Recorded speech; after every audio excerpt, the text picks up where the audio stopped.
တန်လိုက်အိမ်တော်လည်းမရှိဘူးကျဲတွေလည်းမမြင်ရဘူးကောင်းကင်တစ်ခုလုံးနဲ့တိမ်တွေဖုံးနေတယ်ဒီလိုအခြေအနေမျိုးမှာတင်တာဆိုရင်သမုတ်တရားအလဲခေါင်းမှာ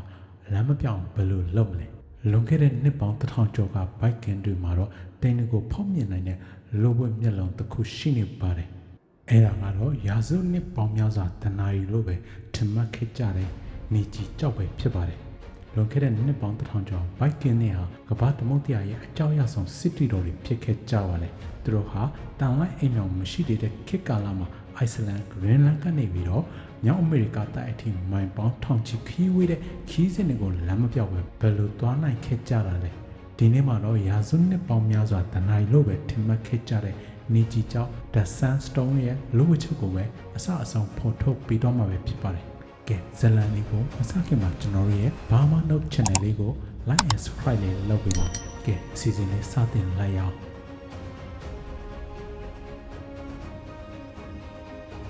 ဘိုက်ကင်းနေတဲ့လမ်းပြခြင်းဟာတခြားတို့တွေပုံမခက်ခဲပါတယ်။မြောက်အတ္တလန္တိတ်မှာနွေရာသီဆိုရင်နေဟာလုံးဝမဝင်တော့ပဲကောင်းကင်မှာရှိနေတတ်တယ်လို့မျိုးတွေတိမ်တွေကလည်းအမြဲလို့ဖုံးလွှမ်းနေတတ်ပါတယ်။ပိုဆိုးတာကတန်လိုက်အိမ်များဟာကပမြောက်ဝင်ရုံစွန်းနဲ့နီကလန်လေးတန်လိုက်ရိုင်ညုံကိန်းတွေကြောင့်အမားများလေးဖြစ်ပါတယ်။ဒါကြောင့်ဘိုက်ကင်းတွေဟာတဘာဝတရားကိုအခြေခံတဲ့ပုံမစိတ်ချရတဲ့ဤပညာတစ်ခုကိုလိုအပ်ခဲ့ပါတယ်။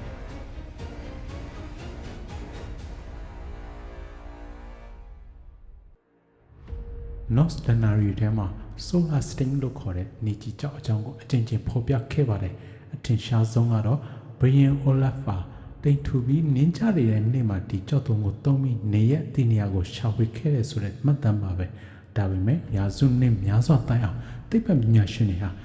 ဒါဟာမောအသက်လိုမျိုးပုံကြီးချက်ထားတဲ့ပုံမြင်လို့ပဲနှစ်ပေါင်းများစွာပေချခဲ့ပါတယ်ဒါပေမဲ့2013ခုနှစ်မှာတော့အရာအားလုံးဟာပြောင်းလဲသွားစေမဲ့အထောက်အထားတစ်ခုပေါ်ပေါက်လာခဲ့ပါတယ်အင်္ဂလိပ်ရေလက်ကြားကတင်မောပြတ်ထမှာ4000ပုံစံကြီးလင်းနေတဲ့ကြောက်တုံးတစ်ခုကိုတန်လိုက်အိမ်မြောင်တွေနဲ့အတူတွဲလက်တဲ့ရှာဖွေတွေ့ရှိခဲ့ပါတယ်အဲ့ဒီကြောက်တုံးဟာ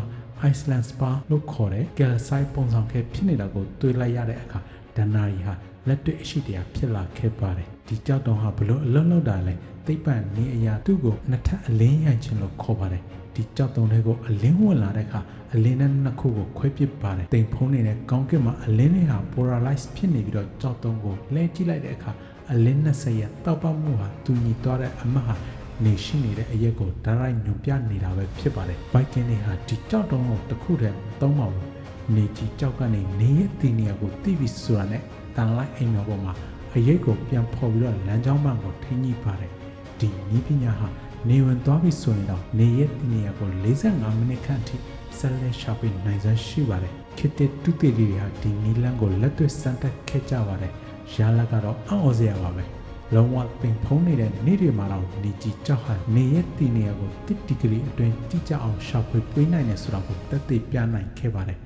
ဒါဟာဒီနေ့ခေတ် GPS တွေမပေါ်ပေါက်ခင်ကအစင်းမြင့်ဆုံးလမ်းပြနည်းပညာတစ်ခုလို့ပြောလို့ရပါဒီနည်းပညာကြောင့်ပဲ Viking တွေဟာဥရောပတိုက်သားတွေထက်နှစ်ပေါင်း900ဆော်ပြီးတော့မြောက်အမေရိကတိုက်ကိုရောက်ရှိခဲ့တာပါပဲသူတို့ဟာတာမန်စွန့်စွာတာလတူတွေမဟုတ်ပဲတဘာဝတရားကိုအသုံးချတတ်တဲ့လင်းဆိုင်ရာနည်းပညာရှင်တွေဖြစ်ခဲ့ကြပြီးတော့ဥရောပရဲ့ရေချောင်းသမိုင်းကိုအလဲအပြောင်းဖြစ်စေခဲ့ပါတယ်73ရာစုတန်လိုက်အိမ်မြောင်တွေပေါ်ပေါက်လာတဲ့အခါနေကြီးကြောက်ရဲ့အခန်းကဏ္ဍဟာတဖြည်းဖြည်းနဲ့မေးမိန်လာခဲ့ပါတယ်ဒါပေမဲ့ alternate တင်ပေါ်ပြတ်မှာသူရတဲ့မျိုးတန်လိုက်အိမ်မြောင်တွေနဲ့အမားပြတ်တတ်တဲ့တန်တဲ့ပစ္စည်းတွေကြားမှာဒီကြောက်တုံးဟာ16ရာစုအထိအရန်လမ်းပြကရိယာအဖြစ်ဆက်လက်တည်ရှိနေခဲ့ပါတယ်ဒီနေ့ခေတ်မှာကျွန်တော်တို့ဟာ GPS နဲ့ဂျူတူတွေကိုအားကိုးနေရပါမယ်လွန်ခဲ့တဲ့နှစ်ပေါင်း1000ကျော်ကViking တွေကတော့ကြောက်တုံးလေးတုံးနဲ့ကဘာကြီးကိုရှာဖွေခဲ့ကြပါတယ်။ဒါဟာလူသားတွေရဲ့အကန့်အသတ်မရှိတဲ့ဉာဏ်ပညာနဲ့စူးစမ်းလို့စိတ်ကိုပြသနေတဲ့အကြီးမားဆုံးသက်သေတစ်ခုပဲဖြစ်ပါတယ်။နေကြီးကြောက်ဆိုတာအခုတော့ဒဏ္ဍာရီတစ်ခုမဟုတ်တော့ပါဘူး